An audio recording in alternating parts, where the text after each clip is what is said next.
Et coucou YouTube. Coucou YouTube, aujourd'hui, l'heure est grave. L'heure est grave, nous allons sûrement assister au plus grand changement qu'il puisse exister, la Luna 7. Regardez ce teasing qu'ils ont fait de la Luna 7, c'est juste incroyable. Vraiment, c'est oufissime. On a Naïda, Coley, Nicole, Scaramouche, Aether en Dendro, un Fatui, là, un exécuteur des Fatui dont on ne sait pas mais on peut supposer, et Dotoré avec son aspect où littéralement le mec voilà, le mec il en a rien à foutre. Il est prêt à tout niquer. Donc on va dire voilà, on va regarder détail en détail. Bien sûr, on va pas non plus parler beaucoup parce que c'est demain le live stream Genshin à 14h. Donc d'ailleurs, je vous invite à venir sur twitch.tv/MrCeleste si jamais vous voulez regarder avec moi. Alors, qu'est-ce qu'on peut dire? Déjà, le titre. Le titre est très très important pour une seule raison. C'est que, rappelez-vous, alors je vais vous montrer ça immédiatement. Tac.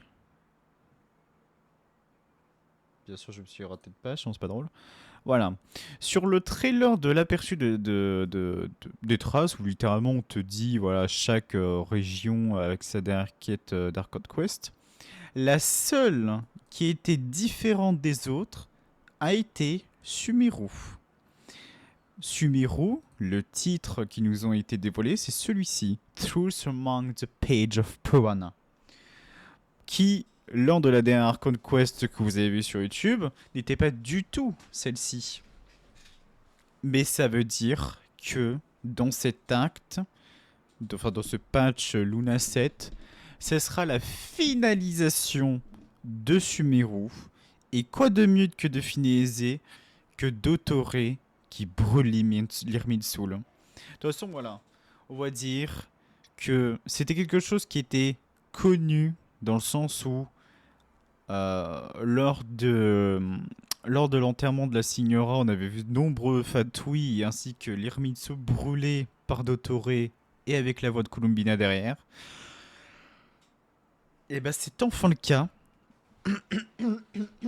Et quoi de mieux que de finaliser avec un Dotoré qui transcende les lois du monde, mais qu'on en reparlera plus tard. Mais du coup, voilà, on a une petite Naïda. Pardon. On a une petite Naïda comment dire, est présente. On va dire que son visage est un peu enclin à... En fait, je ne saurais pas spécialement comment décrire, parce qu'elle regarde attentivement ceci, le pouvoir d'Endro. Donc je me demande si alors la possibilité d'éveiller ses pouvoirs, puisque l'Irminsul ne sera pas spécialement présent, enfin ne sera plus présent, je suppose. En fait, il y a tellement de choses. Littéralement, là, le sujet principal, ça va être l'Irminsul. Pourquoi? Parce que l'Irminsul, c'est un peu, pour vous créer une sorte de métaphore, l'Irminsul, Loul, est l'arbre du monde, et ce qui en fait ses racines, c'est les lignes énergétiques.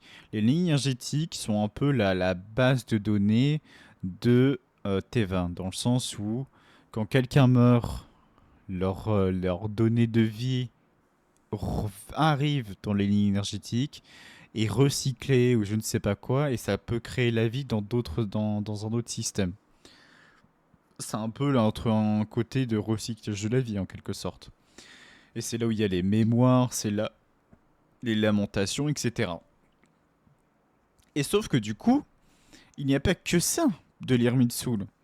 Rappelez-vous, il y a Molrani Rokadevata, l'ancienne Arcondendro comment ça s'appelle, de Sumeru, qui d'ailleurs on avait vu là, après qu'elle soit devenue toute petite, après l'utilisation de ses pouvoirs, du coup, c'était Neida qui, entre guillemets, l'avait effacée de l'histoire, littéralement. Bah, du coup, on peut se demander si, par la destruction de l'Irmit Soul, tout le monde va se rappeler de la Molrani Rokadevata. Parce qu'à l'heure actuelle, il n'y a que nous qui nous rappelions. Et aussi, Scaramouche. Scaramouche, rappelez-vous, c'est le même problème. Il a été. Il a voulu se faire réincarner de par la technologie pardon, de Kenria avec une grain de vie de l'Hermite Soul. Ce qui a fait que ça lui a créé une autre identité, mais la même personne, mais que tout le monde l'a oublié. Tout le monde, sauf nous. Et ça va poser une question du coup, c'est que si Limitsu brûle, est-ce que ça va faire en sorte que Scaramouche euh, que tout le monde se rappelle de Scaramouche, ou bien au contraire, puisqu'il a un noyau utilisant les pouvoirs de Liamitsu pour qu'il puisse vivre, littéralement, est-ce que ça mettra plutôt fin à sa vie? En sorte en mode, tu as une batterie à pleine puissance à l'heure actuelle parce qu'il y a Limitsu qui existe, mais que néanmoins, si on te retire, enfin, si on détruit la batterie d'Early donc l'Irmitsu lui-même, est-ce que ton chargeur serait capable d'alimenter ce que tu as suffisamment besoin? Donc là, c'est vraiment deux questions, parce qu'on peut avoir vraiment deux possibilités où Scaramouche peut potentiellement mourir, comme Neida peut potentiellement mourir, parce que sa conscience est reliée à l'Irmitsu. Donc ça peut créer une instabilité dans la sagesse, de la connaissance, etc. Et c'est peut-être aussi pour ça qu'elle regarde attentivement ce pouvoir d'Endro, parce que peut-être c'est quelque chose qui va lui être confisqué par Dottore, parce que du coup, quoi de mieux que de détruire Liminsul, si ce n'est pas en utilisant la connaissance de la Dendro elle-même. Mais on en reviendra encore une fois à Dottore. Ensuite, on a Collei. Alors, Collei, c'est entre guillemets assez rapide dans le sens où bah, elle a un passé avec Dottore, parce qu'après tout, rappelez-vous, elle était atteinte de l'Éléazar, cette maladie rare comme l'autre là. Et par conséquent, comme personne n'avait de remède, il y avait les fatouis qui, soi-disant, avaient reconnu ayant un remède. Ce qui a été le cas, pendant plusieurs jours, elle se sentait mieux, mais qui néanmoins, elle a eu des expériences avec Dottore qui ont été littéralement traumatisantes pour elle.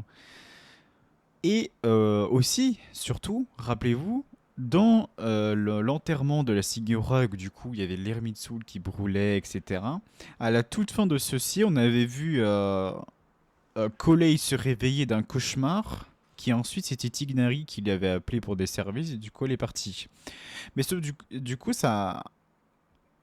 Comment dire je pense qu'elle peut avoir un impact très fort sur la quête parce que si l'Irwin Soul va brûler et va brûler, est-ce que c'est pas grâce à Collet qu'on saura cette information? Parce que elle a eu une sorte de subconscient ou alors de. Comment dire? Où elle a pu fusionner avec les plans de Dottore ou j'en sais rien, lui permettant ainsi de connaître cette douloureuse vérité qui va se passer. Et pour contrecarrer ses plans, elle est partie le combattre. Et qui d'ailleurs, elle va le combattre vu qu'elle est en train littéralement de balancer sa meilleure flèche. Mais voilà. Je pense que ça va être le rôle un peu de Collei qui, encore une fois, c'est très bien, hein. Un personnage, bon, après c'est vrai que Collei ça a une importance capitale au sein de l'histoire, mais que comme ça reste une 4 étoiles, la plupart du temps sont souvent mis de côté, mais j'espère qu'elle va mettre sa plus belle flèche et le transpercer, hein. Ensuite, on a ce Fatui. Alors, honnêtement, ce Fatui, pour moi, ce ne serait.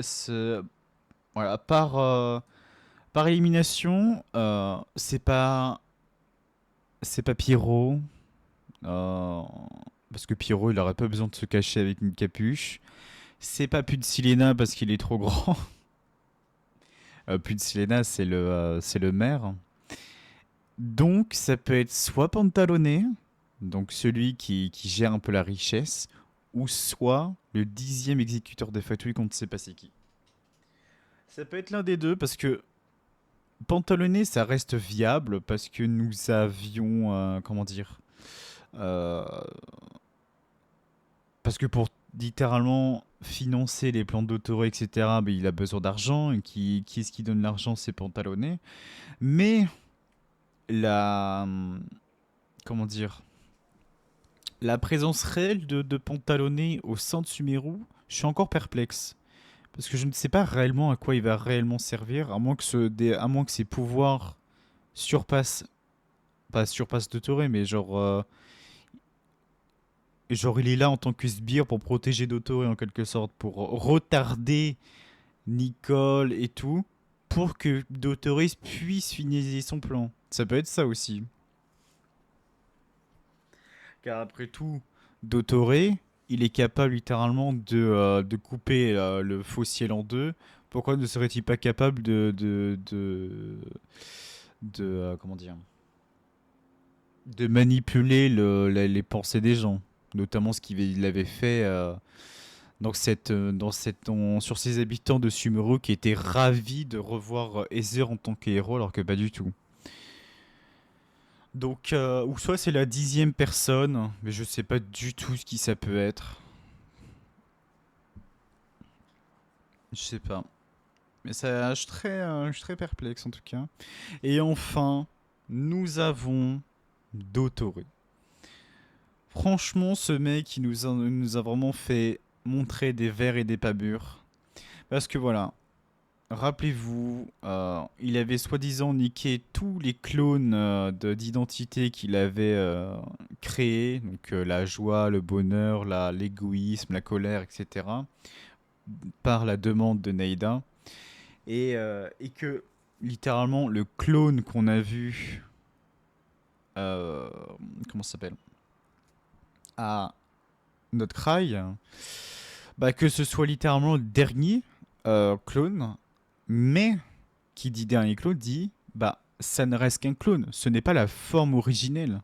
Et du coup là je pense que c'est la forme originelle de Dottore qui a voulu concrétiser ses plans jusqu'au bout et que ce fameux Zandik qu'on nous a pas que Scaramouche nous a parlé est revenu à Sumeru pour vraiment leur dire allez vous faire foutre, je vais aller jusqu'au bout et je vais tous vous montrer ce qu'est le véritable monde que les dieux essayent de vous cacher. Du coup, c'est marrant parce que dans ce plan qu'il veut devenir tellement suprême, pouvoir changer le destin, il est quand même en train d'essayer de montrer au monde que euh, les dieux vous êtes en train de donner leur meilleure bénédiction sont au fin de compte ceux qui vous mentent depuis le début. Et peut-être que c'est lui, littéralement, qui veut devenir le nouveau Fanès, celui qui éclaire le monde par la vérité et la connaissance, comme ils avaient, entre guillemets, montré par l'acte 8 de notre cry, hein, littéralement. Mais du coup, ouais, genre voilà, le mec, il écrit littéralement une symbiose entière avec son propre pouvoir, qui est le reflux du temps ou un truc comme ça. Qu'ensuite, on voit des petits traits comme ça, un peu génétiques. Et en plus, sa peau noire. Donc je me demande s'il a pas fusionné avec un pouvoir de l'abysse ou un truc comme ça. Parce que regardez-moi son casque, genre, what the fuck. En fait, littéralement, s'il n'y avait pas les cheveux, on se demanderait c'est qui, genre, hein. Bon, il y a sa main, c'est sûr. Mais genre, il est méconnaissable, hein. Et c'est là où tu te dis qu'avec un tel aspect, on peut se demander si, premièrement, il n'a pas acquis un pouvoir d'une certaine chose, notamment au Temple des Espaces, puisque celui qu'on a vu, Escher, était Dottore. Donc peut-être qu'il avait acquis une connaissance au niveau de la transgression du temps. Et également, si cet aspect-là qu'on voit, c'est pas l'aspect après avoir synergisé et détruit l'Hermine Soul.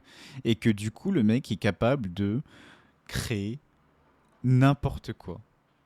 Genre, littéralement, le monde est à lui s'il peut synergiser avec l'Hermine Soul. Et c'est pour ça que même s'il y a Nicole, je me demande quel est le plan qu'ils vont faire pour rivaliser contre lui.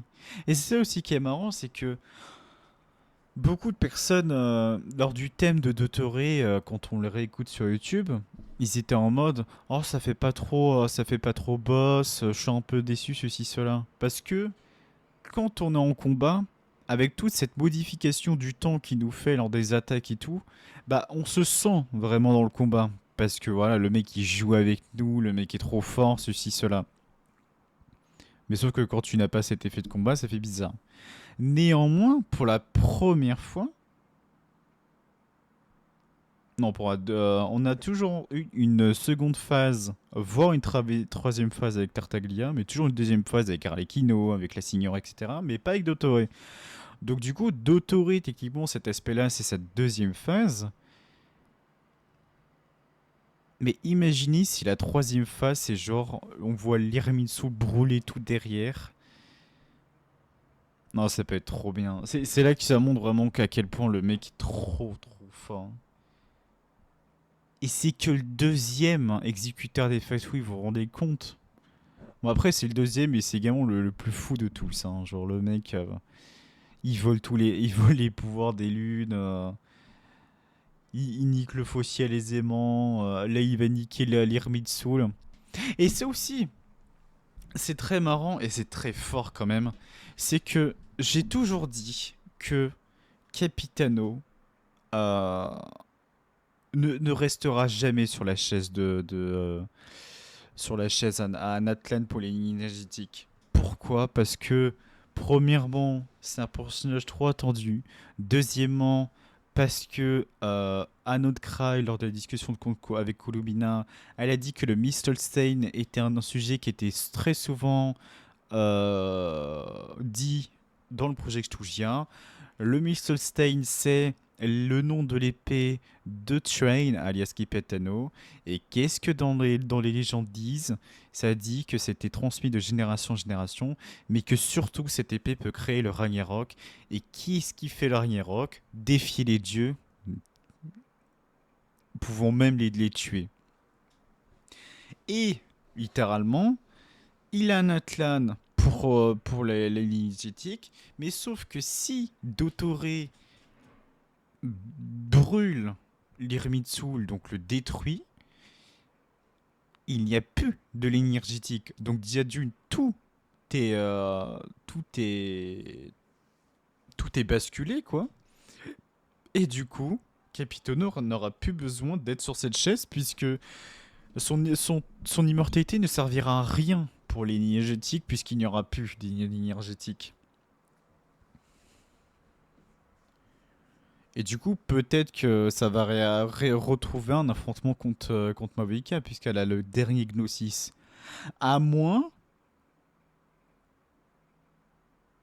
à moins que... Parce que bon, pour brûler l'Hermit Soul, pardon, il peut s'accaparer de la connaissance de Naïda, parce que là, tu vois, on voit un peu sa main au-dessus de Naïda qui est en train de, je sais pas, d'analyser ou de récupérer son pouvoir. Mais genre, ça reste de la connaissance, mais pas de la destruction. Et pour la destruction, qu'est-ce qu'il y a rien de mieux qu'une autorité divine comme le Gnosis pouvant permettre cela? Ah, c'est vraiment un tas de choses qui font qu'il y a trop tellement de possibilités en fait. C'est insane.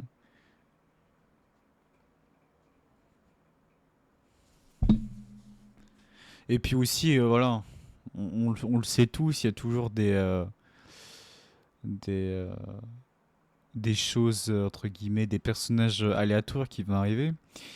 Et, et franchement, s'il n'y a pas une shade qui apparaît pour stopper euh, soit se fight ou bien reconstruire les lignes énergétiques, je ne comprendrais pas.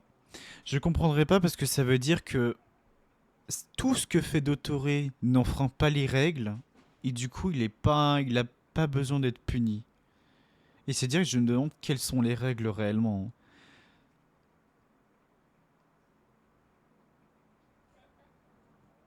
Mais je me demande aussi qu'est-ce qu'il va faire réellement Nicole dans ce moment-là. Parce que certes, c'est une ange, du coup elle est très forte, notamment pour aider.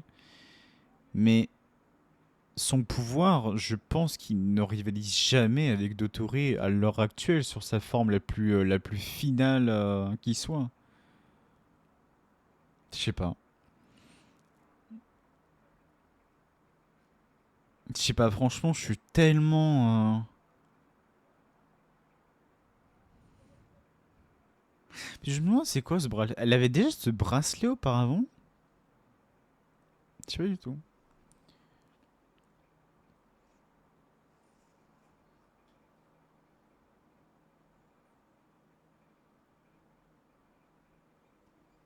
Et peut-être qu'aussi parce que rappelez-vous, les connaissances divines, enfin les connaissances interdites à Sumeru, c'était quelque chose qui était très enclin à cause du roi, le roi d'Eshret. Et peut-être que lui, du coup, il a pu avoir la connaissance interdite la plus pure. Et que déjà ça détruisait à petit feu l'Irmin Soul. Notamment, on avait vu les zones de cécité, les hasards aussi, c'est à cause de ça. Bah, potentiellement, il a aussi acquis la connaissance divine, hein. Enfin la connaissance interdite, pardon. Parce que un autre Cry, euh, un autre Cry, il avait réussi à voyager dans le temps à l'époque de l'Hyperborée pour que les gens de l'Hyperborée du coup lui inculquent pardon, le pouvoir de la lune, de la fausse lune, etc. Ce qui se faisant avait créé une fausse lune pour Bait Columbina. Donc à tout moment, le mec qui allait à l'époque du roi d'Eshret a demandé cette connaissance interdite pour régler le problème à l'heure actuelle, quoi. Là, je me demande si ça... Parce que j'avais entendu dire que ce genre d'endroit, là, c'était l'Hermite Soul, et notamment avec ça. Parce que ça, je me rappelle un peu de trucs, mais sauf que là, c'est bleu. Et c'est jamais bleu quand c'était l'Hermite Soul, c'était toujours bleu, c'était rouge, quoi. Rouge comme à l'époque de la destruction de Kenria, comme le trailer des Shades. Mais pourtant là c'est bleu, donc je me demande si s'il va avoir quelque chose, une purification en elle-même. Je me demande aussi pourquoi Ether il est en Dendro. Parce que normalement lui il est toujours en Pyro. Parce que du coup c'est le dernier truc. Et en soi le Dendro c'est pas non plus le plus fort de tous. Je me demande vraiment pourquoi il est là. Et il n'y a pas Paimon aussi, hein. Oh, attendez, elle est où Paimon?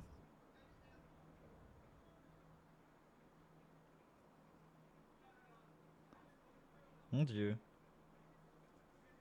Oula, attends. Elle est où? C'est quoi aussi ce truc rouge là? Ça fait partie de son truc? Je sais pas du tout. Mais ouais, putain. Est-ce qu'elle va être laissée de côté parce que le combat va tellement être dangereux, un peu comme le combat du coup qu'on a dans l'acte 8? Donc, du coup, elle va être laissée de côté pour pas qu'elle subisse de dégâts, quoi, littéralement. Ou bien c'est pour littéralement autre chose. Hmm. C'est vrai ça, parce qu'imaginez. Parce que je sais plus ce qu'elle avait dit Naïda par rapport à. Bah, par rapport à nous, elle dit qu'il y avait aucune trace, mais je sais plus si elle avait dit quelque chose par rapport à Paimon. S'il y avait des traces ou pas. Parce qu'ici, il y a des traces de Paimon. Par rapport à par exemple, une création de Paimon dedans pour rester aux côtés et le protéger Aether dans le besoin. Si l'Irmitsu se détruit, bah Paimon aussi. En fait, vraiment, l'Irmitsu peut créer trop de choses. C'est juste ça le problème. Il peut créer trop de problèmes. Déformation de mémoire, des lamentations. Enfin, du coup, l'abysse aussi qui sera beaucoup plus fort.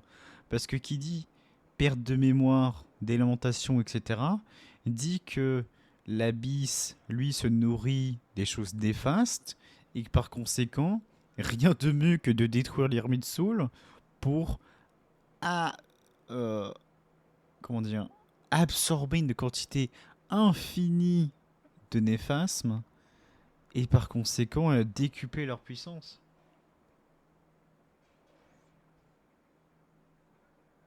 Ouais. C'est... Wow.